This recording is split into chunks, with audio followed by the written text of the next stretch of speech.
What's up, everyone? Welcome back to King Anime Review, and for this video, I'll be reviewing episode 249 of Boruto Naruto Next Generations, titled Burgeoning Hatred.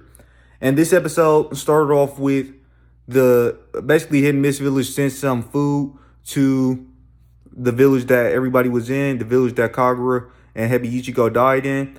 And the main part of this episode was basically Metal Lee and Team 7 trying to get Dinky and Awabe back. They were searching for Dinky and Awabe and trying to, rescue them. But, Buntan basically told them that she'll give them one more day to search for them. And if they don't find them in that one day, she's going to leave because she wanted to go join up with the Hidden Mist Village and to defeat the Funita clan. It was also revealed that they actually did get pardoned. Hebi Ichigo died, but she got pardoned. They found out that everybody got pardoned due to Kagura's petition.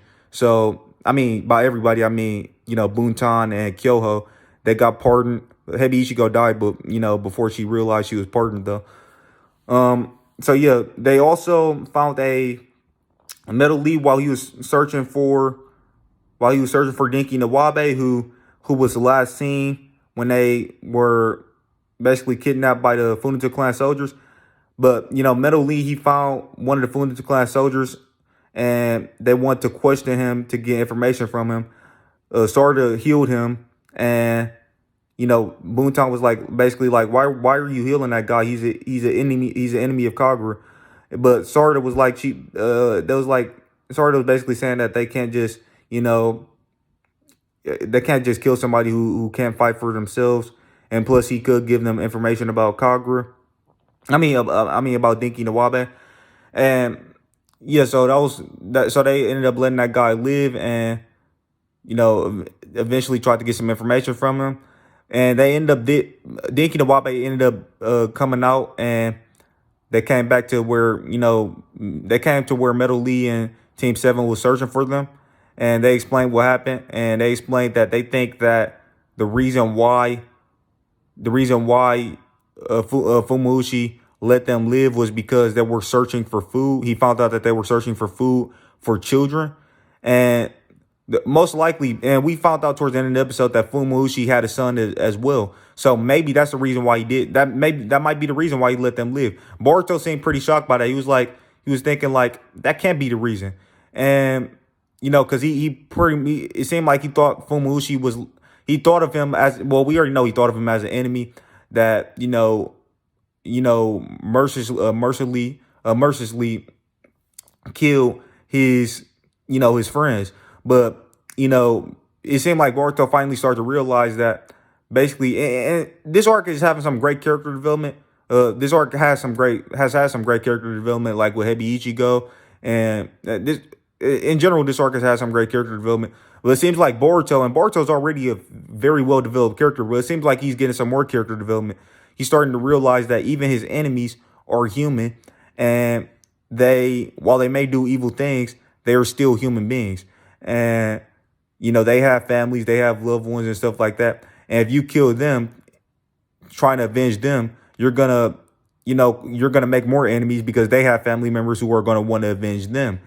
And yeah, he at first he couldn't really believe that that Fumuushi would allow his friends to live simply based off of the fact that they were searching for food for children. But when you understand the fact that Fumuushi has a son himself, you can see that. You can see why Fumuushi would be sympathetic towards Dinky and Awabe, who were searching for food for children. Maybe he went through a similar struggle trying to feed his kids, or maybe he could just simply relate because for how much he cared about his kid and stuff like that, how much he cared about his kids. Now, he did want to kill Boruto and Kagura because they were the ones who took out Lady Siren, and he was trying to avenge them.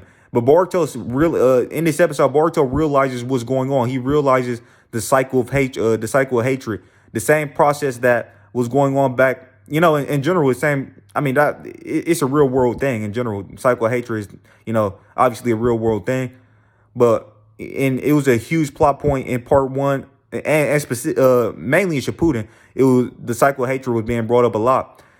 Naruto wanted to come up with Naruto tried to Basically, well, Naruto tried to, he had his own way of trying to find world peace, and so did Sasuke. But in reality, Pain was correct about his ideology, not like in the way he was going about things, but as far as how Pain saw things, it was true. Because if you think about it, in the Fourth Great Ninja War, that was a huge war that brought together all five great ninja nations, and basically it allied the entire world against a common enemy.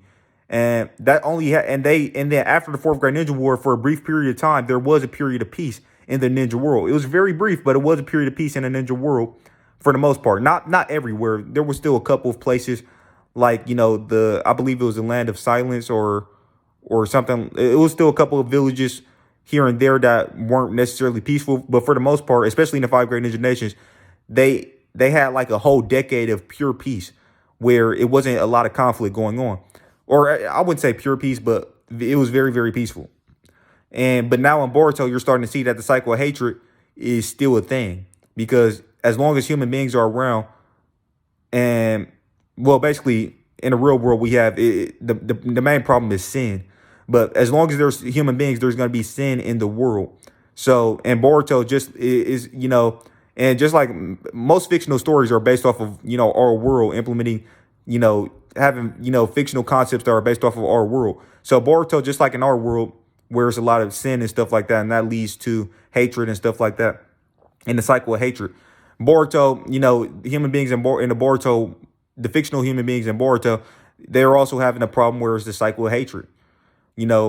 So and the reason I say Pain was kind of right was because Pain, his whole ideology, his whole theory was that if the world experienced pain, if everyone experienced, pain, like all the five, if the world experienced pain, a huge pain, basically if they experienced a huge amount of pain together, then, they'll, for a brief period of time, there will be peace. And that's exactly what happened. Because basically what Pain was saying was, like, he wanted to, he wanted to basically create a tail beast weapon and, destroy a lot of, and basically cause a lot of pain to, the five great ninja nations. And then he theorized that if he did that, once everybody experienced the same pain, they would begin to understand each other. And then for a brief period of time, peace, they can attain peace. And he was right. Like I said, in the Fourth Great Ninja War, the Ten Tails and all that, the Allied Shinobi forces that came together, and they experienced pain together, and that led to a period of peace between the five great ninja nations, which is still going on technically in Boruto. They're all allies now, the five great ninja nations, and it was for a long period of time. There was a lot of peace going on, and then things started to change. And Boruto, the five great ninja nations are still allies, but you still have other enemies like the Korra and stuff like that that we got in Boruto. But anyways, the cycle of hatred continues. But getting back to the episode, then we basically had Boruto. He met, like he was like basically he got attacked by two Fullington clan soldiers. One of them was a kid, and it was revealed that he was the son of Fumauchi, and he basically told Boruto that he would never forgive him for killing his dad. And then that caused Boruto to get the character development that I was talking about how he realized that, he was thinking the same thing when, Fumauchi killed Kagura, and he thought he could never forgive Kagura. I mean, he thought he could never forgive Fumauchi for killing Kagura. And yeah, so Boruto was thinking like maybe like you can see that he was thinking that maybe it was wrong. Like, so he started to reconsider his actions. That's why he told, like, later on in the episode, he was telling everybody that he thinks it might be wrong for them to continue fighting. That's character development. He's starting to realize the pain of his enemies, and he's starting to, just like Naruto did in Shippuden, he's starting to realize the problem of the cycle of hatred. And now he's going to go on his own journey to try to figure out how to, just like Naruto did in Shippuden, to try to figure out how to stop this cycle of hatred. And Kawaki's also in this arc, and that's very great because maybe this is, hinting at what's going to happen in the future with Kawaki and Boruto. We already know that they're going to fight, but it's probably going to be similar to the Naruto and Sasuke fight, where they both have their own separate ways of going about how to achieve world peace, or how to, maybe it might be universal peace at that point, because I think Boruto might be going into outer space and exploring a universe in the future. But anyways, Kawaki did say he wanted to, he did say the age of Shinobi is over. So maybe Boruto and Kawaki are going to have a similar ideological battle towards the end of Boruto, or yeah, towards the end of Boruto, that's gonna have something to do with, you know, ending a cycle of hatred and trying to achieve peace.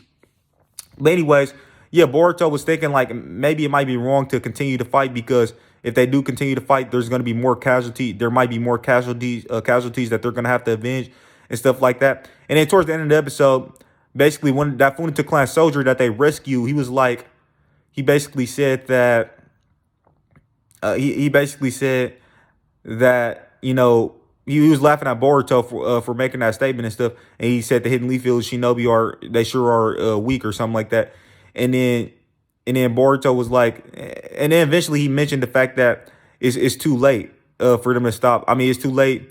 It's not only Fumushi's kid who hates him or whatever, because he has another potential enemy, which is Ikeda. And this is the first time that Boruto found out that Ikeda was actually a Funato, and that he's actually Siren's big sister. I mean, that Siren was actually Ikeda's big sister. So that was a huge reveal that to Boruto and the rest, you know, Kawaki and, you know, everybody else. They, you know, they already met Ikeda, and now they, for the first time, they found out that he's a Funato. So that was a nice little reveal, and everybody seemed shocked by that, and it was a cool way to end the episode. But overall, this was a fantastic episode. The story of this episode was amazing. The character development in this episode and theme of this episode about Boruto coming into terms with the cycle of hatred and potentially and trying to change, you know, reconsidering his actions about fighting and stuff and all of that. So, and yeah, I honestly think he's still gonna. I mean, he's still gonna fight, obviously, because it was even revealed to him that, you know, it's kind of too late for him to. I mean, he kind of already has enemies in general, but also he's gonna want to help, you know, the Hidden Mist Village anyways. But yeah, overall, great stuff. And it was some great conversations in this episode as well.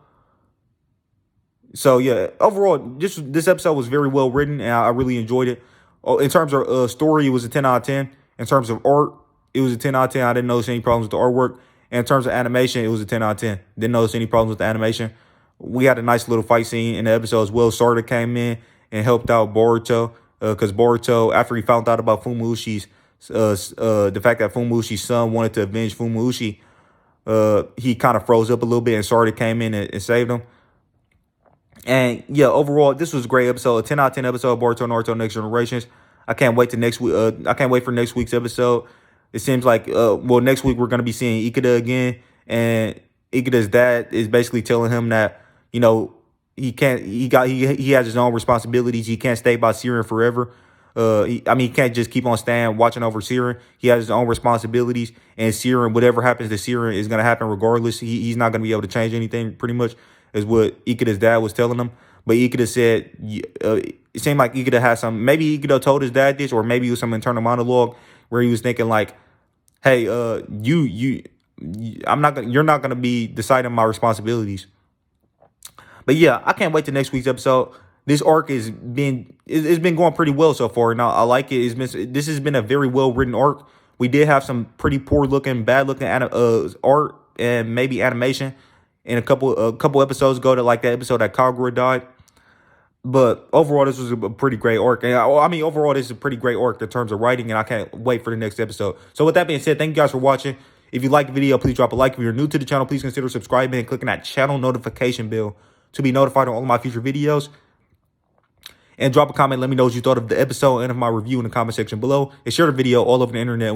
And with that being said, thank you guys for watching, and I'll catch you in the next one. Peace out. Every promise I've been praying for.